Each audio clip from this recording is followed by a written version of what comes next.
In the heart of New York City's bustling streets, where skyscrapers pierced the sky like arrogant fingers and the air hummed with the relentless rhythm of ambition, Alexander Hawthorne stepped out of his sleek black limousine. He was a man who had everything: billions in the bank, a penthouse overlooking Central Park, and a reputation as the ruthless CEO of Hawthorne Industries, a tech empire that revolutionized how the world connected.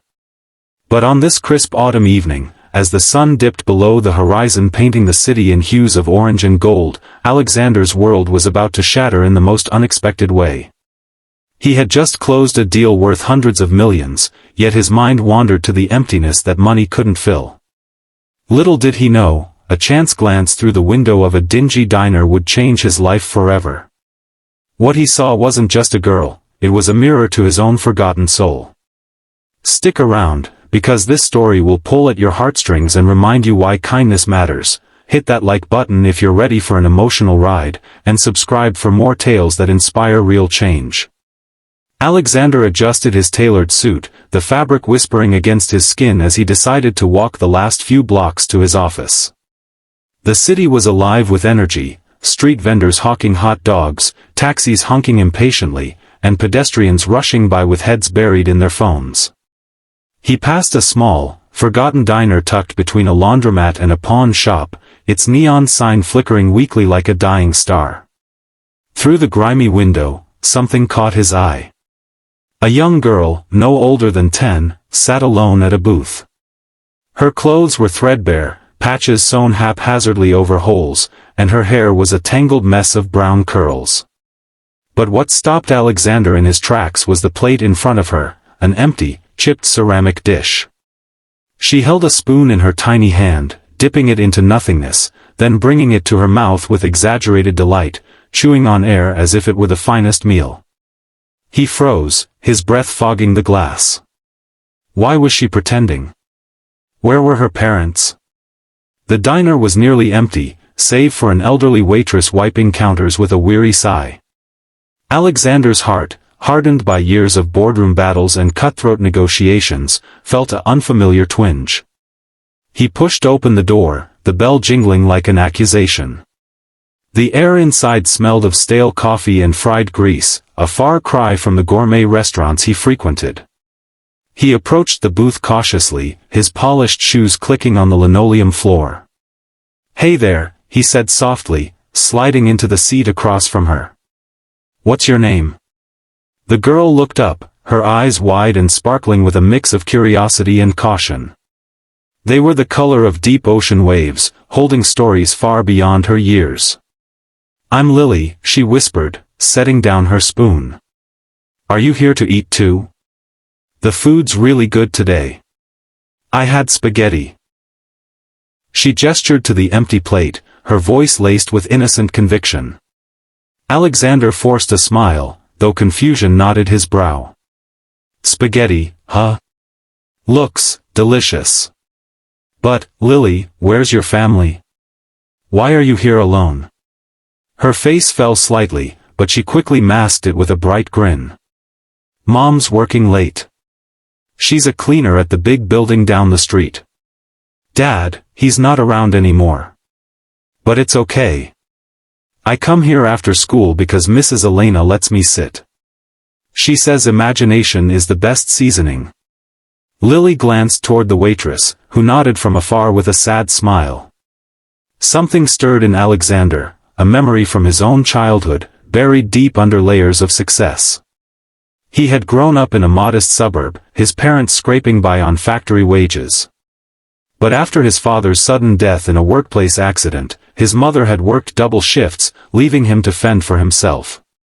He remembered nights pretending his single slice of bread was a feast, just to make the hunger ache less. That fire had driven him to build his empire, but along the way, he'd lost touch with that boy. "Tell you what," Alexander said, signaling the waitress. "How about some real spaghetti? On me." Lily's eyes lit up like fireworks. "Really? But I don't have money to pay you back." "No need," he replied, his voice gruff to hide the emotion welling up. As the waitress brought a steaming plate of pasta, Lily dove in with gusto, sauce smearing her cheeks. They talked about her dreams of becoming an artist, her love for drawing on scraps of paper, and the little apartment she shared with her mom in a rundown building nearby. Alexander shared snippets of his life, carefully editing out the loneliness that came with his wealth. For the first time in years, he felt seen, not as a billionaire, but as a person. As the evening wore on, Lily finished her meal and pulled out a crumpled notebook from her backpack. "I have to go now. Mom will worry. But thank you, mister. You're like a superhero." She tore out a page and slid it across the table before darting out the door, her laughter echoing behind her. Alexander unfolded the note, expecting a child's doodle. Instead, neat handwriting stared back, "Dear kind stranger, thank you for the food. I pretend to eat because it makes me feel full inside, even when my tummy hurts. Mom says we're rich in love, but sometimes I wish for more. You're nice. Don't forget to be kind to yourself too. Love, Lily. P.S. I drew you as a king with a big heart." The words hit him like a tidal wave. Tears blurred his vision, tears he hadn't shed since his mother's funeral a decade ago. This girl, with nothing, saw through his facade. She reminded him that his billions couldn't buy the one thing he craved, genuine connection. He sat there, broken down in that dingy booth, the weight of his isolated life crashing over him. How had he become so detached? His days were filled with mergers and acquisitions, but his nights were empty echoes in a vast penthouse.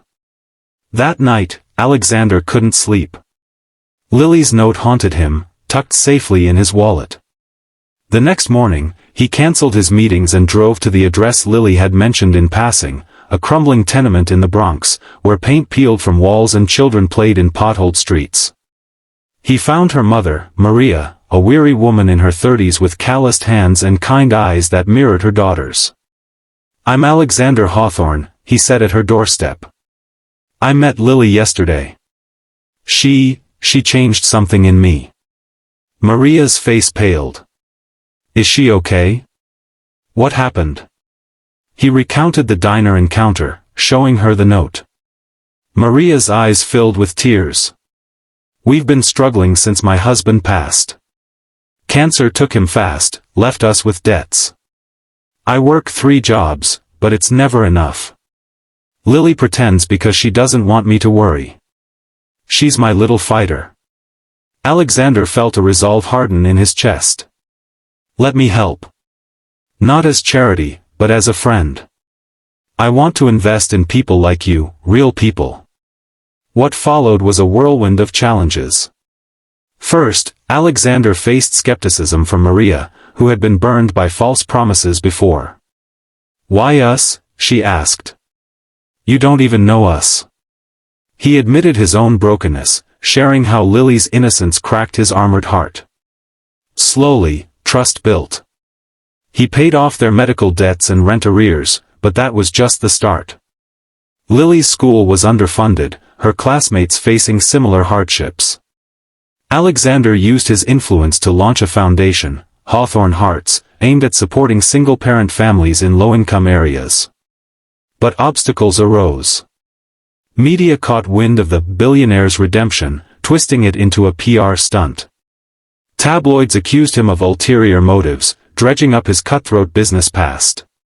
Investors pulled out of deals, fearing his softening would hurt profits. Even within his company, executives whispered doubts. Alexander grappled with self-doubt. Was he truly changing or just easing his guilt? Lily became his anchor. They met weekly. She showed him her drawings, vibrant sketches of a better world. One day, she drew him not as a king, but as a bridge connecting the rich and poor. "You can help everyone," she said. Inspired, he pushed forward.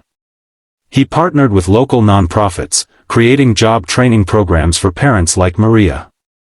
She enrolled in a course and landed a stable office job, her face glowing with pride.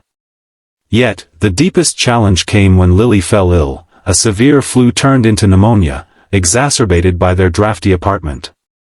Alexander rushed to the hospital, pacing the sterile halls as doctors worked. Maria clutched his hand. "You've given us hope," she whispered. In that moment, he realized family wasn't blood, it was choice. Lily recovered, her resilience shining brighter. Months turned into a year. Hawthorne Hearts expanded, funding scholarships, food banks, and community centers. Alexander stepped back from daily CEO duties, appointing a successor who shared his new vision. He found love, not romantic, but familial, with Maria and Lily, who became like the family he'd lost. One evening, back at the diner where it began, Alexander sat with them. Lily, now healthier and happier, pushed a new note across the table. "Dear Alex, you didn't just feed me, you fed my dreams. Thank you for seeing me. Now, see the world." Tears flowed freely as he hugged her. This story isn't just about a billionaire and a girl, it's about rediscovering humanity in a world that values wealth over worth. We all have empty plates sometimes, emotional voids money can't fill. But kindness? It multiplies. If this tale touched you, smash that like button to spread the love, and subscribe to our channel for more stories that prove one act can change everything. Who knows? Your next click might inspire your own kindness revolution. Thanks for watching, stay inspired.